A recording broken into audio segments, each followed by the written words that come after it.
มาเข้าครัวเฮ็ดเมนูไข่นำกันเด้อพี่น้องเป็นเมนูง่ายๆกินง่ายๆมื้อนี้ก็ตั้งแต่ฮอดเช้าฮอดค่ำตั้งแต่ว่าตื่นมาแล้วเอาลูกกินอาหารส่งอาหารเช้าผัวก็มีหน้าที่ไปส่งตอนเย็นแล้วก็เลิกโรงเรียนแล้วค่อยก็มีหน้าที่ไปรับจนกระทั่งว่าเอาลูกมาพี่น้องเอาลูกมาก็มีกับข้าวกับน้ำให้กินอยู่แล้วเนาะเพราะว่าเฮ็ดไว้ตั้งแต่เมื่อวานนี้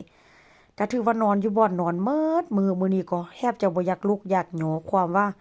ก็คือว่าหั่นล่ะเนาะแต่ละมื้อเฮาก็เฮ็ดนั่นเฮ็ดนี่แล้วหั่นน่ะเก็บบ้านเก็บช่องเก็บทุกมื้อหลายมันก็สิสะองสะอาดเกินไปเพราะฉะนั้นแล้วก็เลยแบบว่านอนเขี่ยโทรศัพท์เล่นมีความสุขขนาดมื้อนี้ข้อยก็เลยแบบว่าฮอดเวลาได้หลังจากลูกเข้านอนแต่หัวค่ำแล้วก็นอนเล่นจนว่าผัวจิมาพุ่นล่ะพี่น้องข้อยก็เลยแบบว่ามาเข้าครัวให้กับข้าวท่าผัวหันบ่เฮ็ดผัวก็สิร้ายจิด่าเด้อยู่บ้านเมิดมื้อบ่เฮ็ดหยังก็สิเป็นไปบ่ได้ เป็นเมนูที่แบบว่าขี้คร้านแล้วก็เฮ็ดง่ายได้กินไวว่าซั่นซะมื้อนี้เป็นเมนูทอดไข่ข้นใส่เห็ดมื้อนี้ข้อยก็จะค้างหม้อแล้วก็ใส่น้ำมันร้อนก็จะเอากระเทียมลงไปผัดจนเหลืองพู้นล่ะ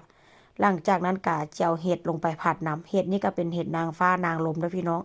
เห็ดนี่ข้อยก็บ่ใช้ใช้เคียงตัดได้ใช้กรรไกรล้างดีๆแล้วก็ใช้กรรไกรตัด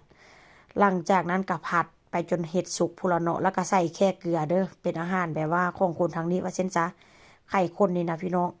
แล้วก็เป็นเมนูที่แบบว่าบ่ได้ใส่เครื่องปรุงอีหยังหลายใส่แค่เกลือค้านสุดๆเลยพี่น้องแต่ว่าก็จำใจต้องได้เฮ็ดตอนแรกก็ว่าจะทอดปลาให้ผัวกินได้แต่ว่ามันก็คือว่าล่ะเนาะเป็นไปบ่ได้บ่อยากจับหยังทั้งนั้นแต่ว่าก็ถามว่าแซ่บบ่แซ่บได้ทั้งหอมทั้งแซ่บเพราะว่ามันเป็นเมนูที่แบบว่ามัน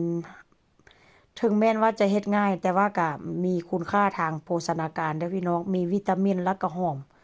แล้วก็อีกอย่างพวกข้อยก็มักเด้เฮ็ดไปง่ายแบบนี้ก็ได้ก็แต่ว่าเป็นมื้ออื่นพู้นล่ะปานซื้อมาได้2มื้อแล้วหันบ่เน่ามันก็จะบ่แม่นบานนี้เด้อพี่น้องมื้ออื่นจึงสิทอดให้นางให้ผัวกินมื้ออื่นก็ได้เพราะว่ามื้อนี้กินทอดไข่ใส่เห็ดไปก่อนแต่ว่ามันก็หน้าตาโอเคได้พี่น้อง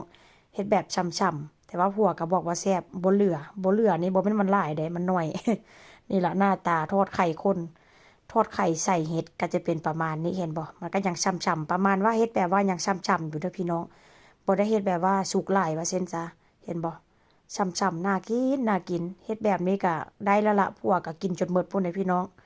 ก็ถือว่าโอเคว่าเส้นซะนี่หน้าตาก็จะเป็นประมาณนี้แซ่บอยู่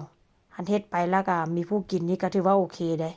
หันเฮ็ดไปแล้วบ่มีผู้กินนี่ก็คือว่าหั่นแหละพี่น้องเอ้ย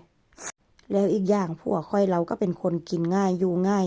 บ่เรื่องมากว่าเซนซาได้ผัวฝรั่งก็ถือว่าได้ผัวฝรั่งแบบว่าเอา